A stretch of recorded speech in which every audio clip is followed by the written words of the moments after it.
Hi there, it's Dave here from davestravelpages.com, and this video I hope serves two purposes.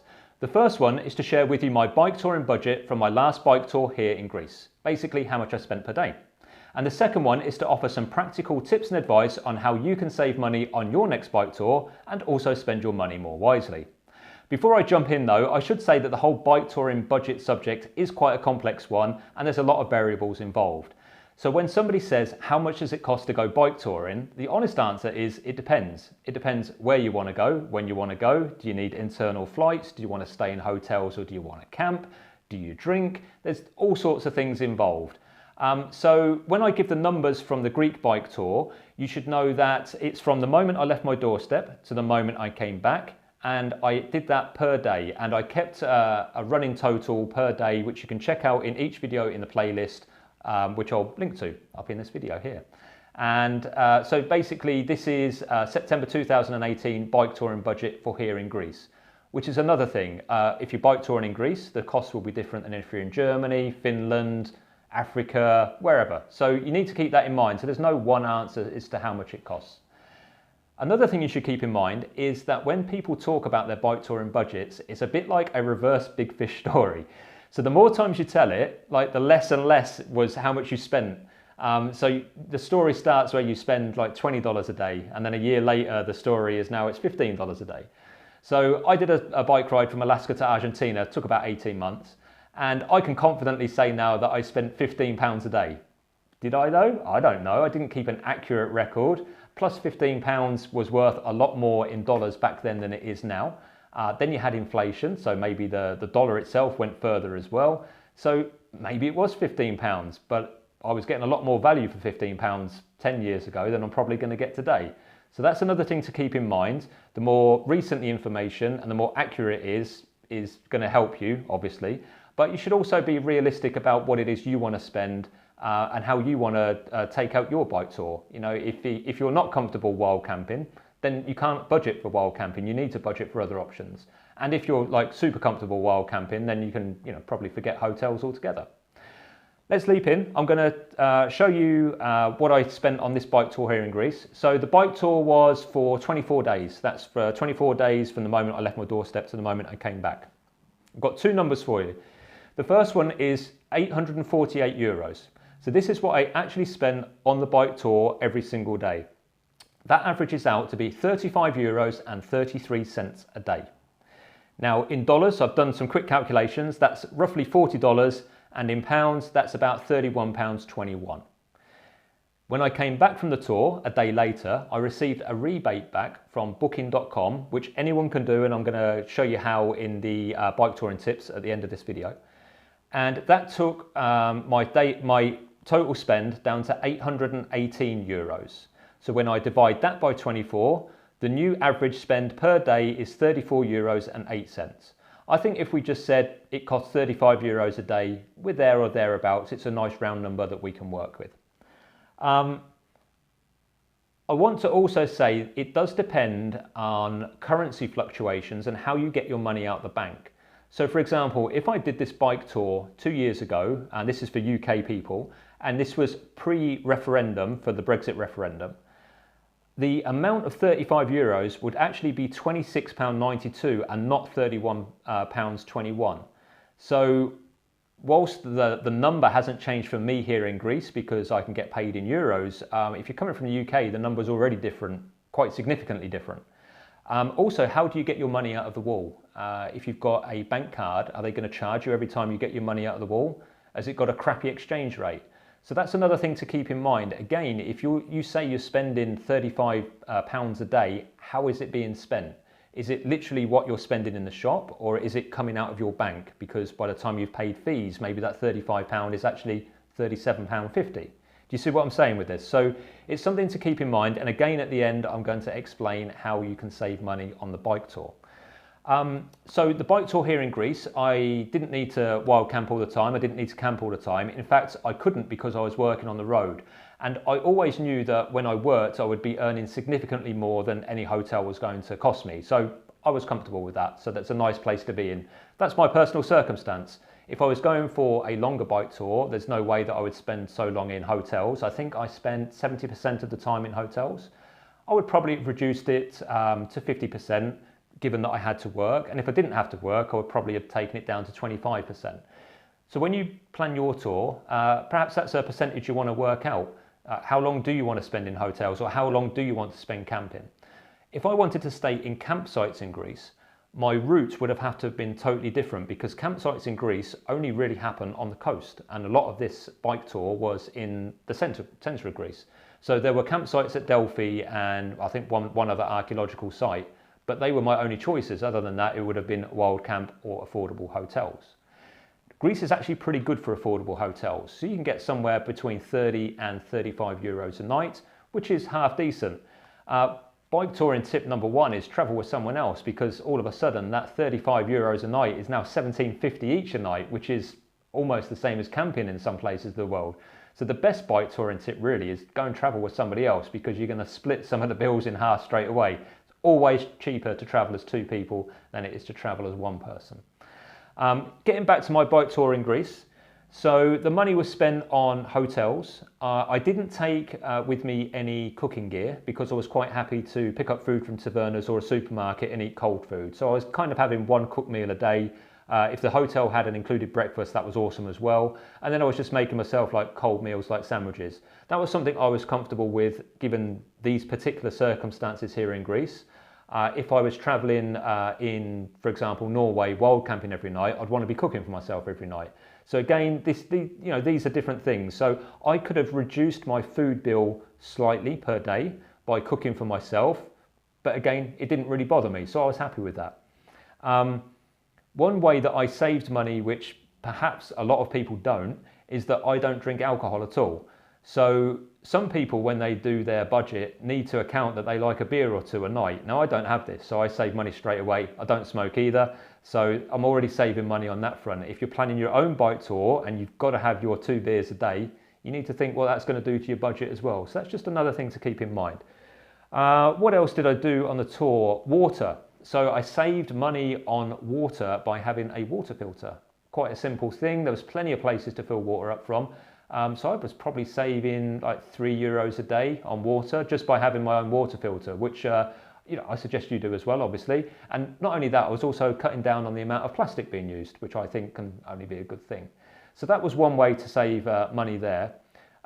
Could I have saved money from my 35 euros a day? Definitely. I could probably, if I was going to be realistic, I could have spent 25 euros a day. And in fact, when I cycled from Greece to England, that was pretty much my budget, 25 euros a day. I think that was 750 euros a month. That was my tour. And it's another thing you find when you go in on longer tours, you spend less per day. So if I'm going on a 2-week tour, I'm happy-ish at 40 euros a day. If it's a month, I'd like to be doing 25 to 30. If it was longer than that, I'd want to cut it down even more. So how can you reduce costs on a bike tour? Well, here we go. There's basically several different areas in bike touring which are going to cost you money. The main one is accommodation. So the best way to cut down on accommodation is to get free accommodation, which is why a lot of people wild camp. So if you're into wild camping, or even if you're not into wild camp, definitely try it out. Your accommodation cost is zero. Now there is an argument that says that maybe you're going to spend more on treats to compensate, but at the end of the day, the accommodation is free if you wild camp. Another way to get free accommodation is to use something like warm showers. Now the thing with warm showers, I don't think you should use it to freeload. I think it's a community, be part of a community. If you're going to turn up to a warm showers host, take a bottle of wine with you. Why not? It'd be quite a nice gesture, wouldn't it? So that is another way not only to stay for free, perhaps in expensive cities or towns, but also to get to know people from the country you're traveling through. So warm showers is a great way to save on accommodation costs. Why didn't I do it on this bike tour? Again, I didn't need to. I would prefer to save the space for somebody else that preferred to do it. I know Greece already. I knew some of the areas I was cycling through. My circumstances were different. If I was going to do a longer tour in countries I've not been to before, I would definitely be on warm showers, sort of like working out who I could connect with and places I could stay. Another hospitality network to try is something called couchsurfing, which has changed a little bit over the years. Some people think it's more of a dating site now. I still think if you've got an interesting story to tell, because I think that hosts want an interesting story, and as a cyclist, you've got an interesting story immediately. So you've got an advantage. Just connect with couch surfing people and see if you can couch surf as you go along. Again, don't treat it as a free load. Turn up with a bottle of wine, offer to cook your host a meal, all those sorts of things. Be part of the community. If they don't want any of those things, then that's fine, but make the gesture. I think it's just a nice thing to do. The next level then would be camping in official campsites. Again, prices for this can vary tremendously. In Greece, the average is about €10 a day, or €10 a night, I guess you should say. In the UK, I know it can be 12 or 13 pounds, which is significantly more.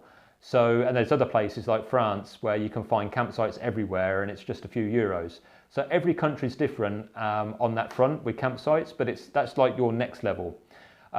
Then you've got hostels. You could turn up in a hostel, have a shared dorm somewhere. This normally applies to mainly tourist areas, big cities, coastal resorts, places with attractions to see. Again, great way to meet people. You can be in the hostel. Sometimes a hostel bed in a dorm in some countries actually costs more than a single room in a cheap, crappy hotel. In particular, I'm thinking of when I cycled through Mexico. Many times I looked at staying in a hostel and it was more expensive than if I just went down the street and asked the admittedly quite dodgy hotel how much it was to stay there a night. So keep that in mind. It's not always the cheapest option, but it is a nice option. Plus you get access to the kitchen and local information and all that sort of thing. The next level would be to book cheap hotels. I'm quite used now to booking on booking.com. One of the main reasons for this is if you go and look online, people have this refer a friend scheme, and I'm going to leave a link down below for my refer a friend link. I think I've got about 4 or 5 left on there, so if you want to use them, then go ahead. And on that link, basically, you will get £15 or €15 off your accommodation costs, and I'll get €15 back as well. But the best thing is that people, like on Facebook, Twitter, are always trying to share their things, and nobody takes people up on it, and I don't understand why. So I went through and I made a massive list of like discount codes that I can use. Now I only used them twice on this bike tour, but I kept the rest because I'm going to go backpacking through Asia in a few weeks' time. So I'm going to use them there, and it's going to like massively reduce the accommodation costs when I'm traveling through Asia. So I suggest you do that. Just spend 5-10 minutes, have a look on Facebook, just search for refer a friend booking codes, and you'll find that there's loads on there. And then if you were traveling with somebody else, getting a €35 a room night, and then you use the booking code to get 15 back, all of a sudden that room has only cost you €20, it's €10 each, it's the same as camping. Something to keep in mind. So they're really your accommodation, ways to save money on your accommodation. Any one of those works, and at the bottom of this I'll have a series of links to take you to different places as well. Food, I already touched on it briefly. If you cook for yourself, obviously it's going to be cheaper.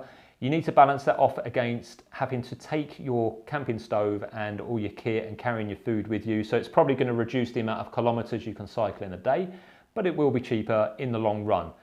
If I was going to cycle for more than a month, I would definitely take my own cooking gear. On this tour, like I said, I didn't need to, so I was kind of cool with that.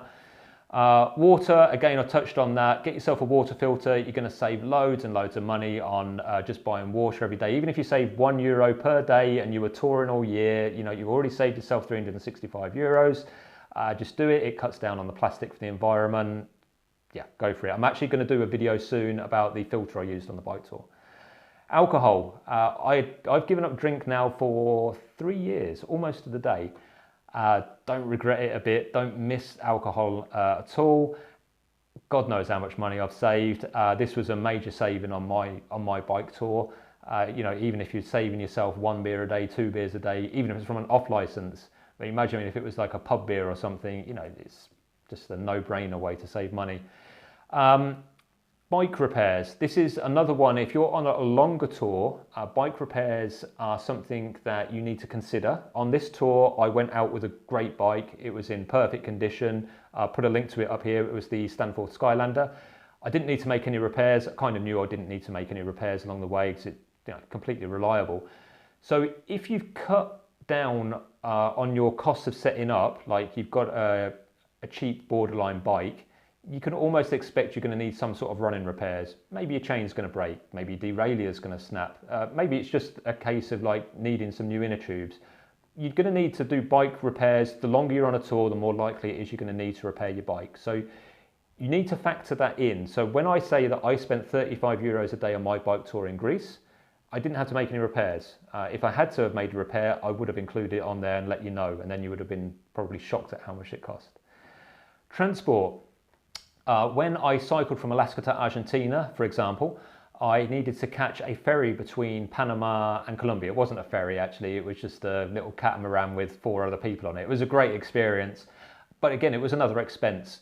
So transport, if you can't cycle everywhere on your bike, and there are routes where you can pretty much cycle around the world predominantly on land without needing to use any other transport, but sometimes you can't, you need to factor that in as well. Again, loads of different ways that you can cut money down on flights in particular. Maybe you can look on Skyscanner or something like that to cut, find the cheapest flight. When it comes to the ferry, I remember that there was one boat that I hung around in a harbour in Baja, California for a while trying to get a free ride over to the other side. 2 days later I just gave up, and I think the ferry ride cost me like 20 euros anyway, so I might as well have just done it in the first place. But there are ways that you can make it free if you've got time. One of those things, I think time is more valuable than money in some ways, which is the longer you're on a bike tour, the cheaper it becomes per day, the more options you have. So time is really your most valuable asset in a way. Unless your tour is like mine in Greece, where it can only be a specific amount of time, in which case you can be more definite with how much you spend. And getting your money. So again, I touched on this. The way that you get your money out of the bank, if it's a credit card, perhaps you're going to pay a fee, a withdrawal fee. The exchange rate may be not the best. I've actually got a pretty good credit card. It's a perfect exchange rate. There's no withdrawal fees unless the cash machine in the country has a withdrawal fee itself. There are 2 other options that I also use. One is a Revolut card and one is TransferWise. And I find these useful because it means I can get paid from like my business in other currencies around the world, and I can kind of use it and move it around, and it reduces my cost because PayPal is quite horrible. That's besides the point. But you need to keep in mind that if you need to get your money somehow. So if you're touring in your own country, it's like no worries. If you're touring in another country using another currency, you've got to count in the exchange rate, which might change from day to day. It might change from where you're getting your money out, if you're using a money changer, if you're using an ATM machine. And that's pretty much all I've got for you. It was kind of a rambling video in the end, but I hope you got some value out of it, because even if one thing, even if the water bottle thing, even if you did that, getting a water filter, you could save yourself on a year-long bike tour, you can save yourself at least 300 euros, for example. So I hope the video provided you some sort of value in some way. I'm going to leave a bunch of links down below. If you like the video, please thumbs up, subscribe to the channel, and I will catch you in the next one. Cheers for now.